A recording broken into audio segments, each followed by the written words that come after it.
Qualquer um que faz esse tipo de conteúdo devia entrar em alguma espécie de lista. Todo mundo assiste o novo programa, hein? É uma casa, vários jovens em programas de namoro. Mas por que você tá fazendo isso, Bento? Porque eu amo jovens. Enfim.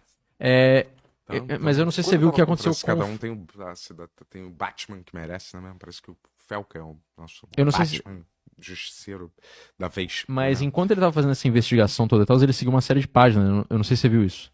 Tipo, ele seguiu com a conta dele do Twitter e tal, algumas páginas, e aí começou uma galera a meio que acusar ele de coisas. E aí ele tá... Eu vi, era pra matéria. Exato. E aí ele tá processando, cara, mais de 200 pessoas, eu acho.